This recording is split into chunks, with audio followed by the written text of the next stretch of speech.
கண்டிக்கின்றோம் கண்டிக்கின்றோம் ஒன்றிய பாஜக அரசை கண்டிக்கின்றோம் கண்டிக்கின்றோம் கண்டிக்கின்றோம் ஒன்றிய கல்வி அமைச்சரை கண்டிக்கின்றோம் திணிக்காதே திணிக்காதே இந்தியை திணிக்காதே மும்மொழி கொள்கையையும் ஏற்றுக்கொள்ளாத தமிழ்நாட்டிற்கு கல்வி நிதியினை வழங்க மாட்டோம் என்று அதிகார திமிருடன் பேசியுள்ள ஒன்றிய கல்வி அமைச்சர் தர்மேந்திர பிரதான் அவர்களை கண்டித்தும் கடந்த ஜனவரி மாதம் யுஜிசி வெளியிட்டுள்ள 2025 ஆண்டிற்கான வரையறையை பல குளறுபடிகளுடன் மாநில உரிமையை பறிக்கின்ற வகையிலும் உயர்கல்வியை சிதைக்கின்ற வகையிலும் எண்ணற்ற திட்டங்கள் அதில் வரையறுக்கப்பட்டுள்ளது. அதனை திரும்பப் பெற கோரியும் ஒன்றிய அமைச்சர் அதிகார பேச்சினை கண்டித்தும் தமிழ்நாட்டிற்கு வழங்க வேண்டிய நிதியினை சரியாக வழங்கி பள்ளி குழந்தைகளின் மாணவர்களின் வாழ்க்கையை சீரழிக்க வேண்டாம் எனவும் மாநில கல்லூரி மாணவர்களாகிய நாங்கள் இன்று இந்த கண்டன ஆர்ப்பாட்டத்தினை நடத்துகிறோம். தமிழ்நாட்டில் மாணவர்களுக்கும் மக்களுக்கும் ஏன் உலக அளவில் எந்த ஒரு அநீதி இழைக்கப்பட்டாலும் மாநில கல்லூரி மாணவர்களாகிய நாங்கள் முதலில் களத்திற்கு வந்து எங்களது போராட்டத்தினை முன்னெடுத்து எங்களது எதிர்ப்பினை பதிவு செய்வோம். அந்த வகையில் தமிழ்நாட்டில் எப்படியாவது இந்தியை திணித்து விடலாம் என்று நினைக்கும் பாசிச பாஜகவின் எண்ணம் செல்லுபடி ஆகாது என்பதற்கு பெரும் போராட்டத்தை முன்னெடுப்பதற்கு முதல் தீப்பந்தமாக மாநில கல்லூரியில் இந்த போராட்டத்தை நாங்கள் தொடங்கியுள்ளோம். ஒன்றிய பாசிச பாஜக அரசு இந்தி திணிக்கும் முயற்சியை பல ஆண்டுகளாக தொடர்ந்து செய்து வருகிறது.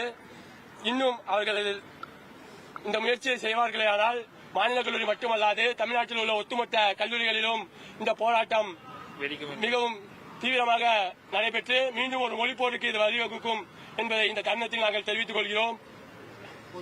எவ்வளவு நிதி நெருக்கடிகள் இருந்தாலும் எங்கள் திராவிட மாடல் முதலமைச்சர் திராவிட முன்னேற்ற கழகத்தின் கழக தலைவர் எங்கள் மாநில கல்லூரி பெருமைமிகு முன்னாள் மாணவர் தாயுள்ளம் கொண்ட தலைவர் நாங்கள் எல்லாம் உரிமையுடனும் பெருமையுடனும் அப்பா என்று அழைக்கின்ற எங்கள் முத்துவேல் கருணாநிதி ஸ்டாலின் அவர்களுக்கு இந்த தருணத்தில் நாங்கள் நன்றியினை தெரிவித்துக் கொள்கிறோம். தமிழ்நாட்டு மாணவர்களுக்கும் தமிழ்நாட்டிற்கும் எந்த ஒரு அநீதியான திட்டங்கள் நிலைக்கப்பட்டாலும் முதல் கண்டன குரலை எழுப்பி சட்டமன்றத்தில் தீர்மானம் நிறைவேற்றி ஒன்றிய பாஜக அரசிற்கு சிம்ம சொப்பனமாக திகழும் எங்கள் திராவிட மாடல் முதலமைச்சர் அவர்களின் பின்னால் தமிழ்நாட்டு மாணவர்கள் என்றும் நாங்கள் துணை நிற்போம். கல்வி உரிமையையும் மாநில உரிமையையும் பறிக்க நினைக்கின்ற பாஜகவிற்கு நாங்கள் சிம்ம சொப்பனமாக திகழ்வோம். வருகின்ற தேர்தலிலும் சரி அனைத்திலும் சரி பாஜகவை வேரோடும் வேரடி மண்ணோடும் பிடுங்கி எறிவோம் என மாணவர்கள் நாங்கள் இந்த தருணத்தில் உறுதியேற்கிறோம். தமிழ்நாட்டின் வரலாற்றை தெரிந்து கொண்டு ஒன்றிய கல்வி அமைச்சர் பேச வேண்டும். மொழிக்காக தமிழ் மொழிக்காகவும் மொழி உரிமைக்காகவும் உயிர் நீத்த தமிழ் மண்ணிலிருந்து மாணவர் சமூகத்திலிருந்து நான் பேசுகிறேன். நேற்று மாண்புமிகு துணை முதலமைச்சர் அவர்கள் அனைத்து இந்தியா கூட்டணியின் கண்டன ஆர்ப்பாட்டத்தில் கூறியதைப் போல 100 அல்ல 1000 நபர்கள் தமிழுக்காகவும் மொழி உரிமைக்காகவும் உயிர் தியாகம் செய்ய தயாராக இருக்கின்றனர். அதனை முன் வழிமொழியும் வகையில் மாநில கல்லூரியிலிருந்து மாணவனாகிய நாங்கள் தமிழ் மொழிக்கு ஏதேனும் ஒரு இடையூறோ சிக்கலோ இந்தியை திணிக்க முற்பட்டாலோ முதலில் உயிர் தியாகம் செய்பவராக மாநில கல்லூரி மாணவர்களாகிய நாங்கள் இருப்போம். குறிப்பாக நான் இருப்பேன். உடல்நிலை சரியில்லாத காலத்திலும் கூட போராட்டத்தை முன்னெடுத்து வருகிறோம். பட்டுக்கோட்டையில் பிறந்தவன் நான். பட்டுக்கோட்டை அழகிரிசாமியின் கொள்கையை பின்பற்றி அரசியல் களத்திற்கு வந்தவன். மாணவர் சமூகத்தில் போராட வேண்டும் என்று வந்தவன். அதனால் உயிர் உள்ளவரை தமிழ் மொழி காக்க போராடுவோம். இந்த தருணத்தில் உறுதியளிக்கிறேன்.